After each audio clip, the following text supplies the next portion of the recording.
Imagine a world without calendars or dates. Hey, remember when I lent you $100? When will you pay me back? Maybe when the river freezes, or after the next eclipse, but only if it shapes like a pizza. Let me know how would you agree on the due time without mentioning dates. Without calendars, there is no shade reference for time, and the result is confusion, broken promises, and damaged trust. Now let's dive into the historical basis. First, the Hijri calendar. The Hijri calendar starts 622 CE with the migration of Prophet Muhammad ﷺ from Mecca to Medina. This event marks the beginning of the Islamic history.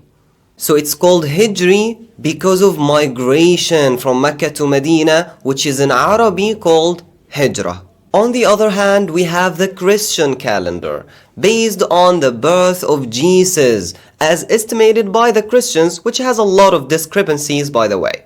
It was first called the Julian calendar, then it was reformed by Pope Gregory XIII because of some discrepancies in it. Then it became the Gregorian calendar, which is, we still working with it right now. Now let's talk about the system of each calendar.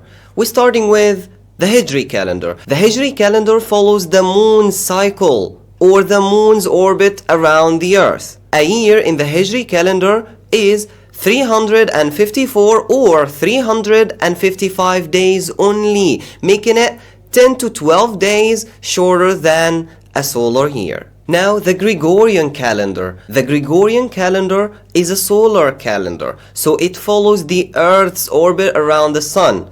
A year has 365 days or 366 days in a leap year, which happens every 4 years.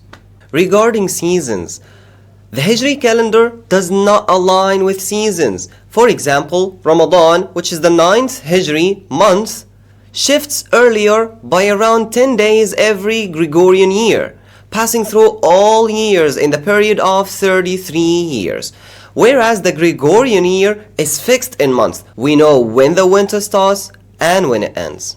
The Hijri calendar is very important for Muslims. It determines when should we start fasting, which is the month of Ramadan. It determines the Hajj season. It determines the two Eids we have, whether Eid al-Fitr or Eid al-Adha. So every Muslim has to follow this calendar and has to know this calendar to be careful and to follow these events.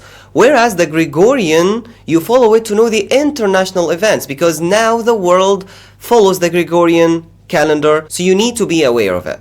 So by now, we should know the importance of calendar or dates. So if we reimagine the first situation in the very beginning of the episode where we were talking to the friend and we couldn't know when he will pay back the money, if we now try to say it, we will be saying, oh, please pay me back on the 15th of Ramadan 1446, or please pay me back on the 15th of March 2025. So now this fixes the situation, and now we should be having good relationship with other people. Both calendars have 12 months. Let's start with the Hijri calendar. We have Muharram, Safar, Rabi' al-Awwal, Rabi' al-Thani, Jumada al-Ula, Jumada al-Akhirah, Rajab, Sha'ban, Ramadan, Shawwal, Dhul Qa'dah, and Dhul Hijjah.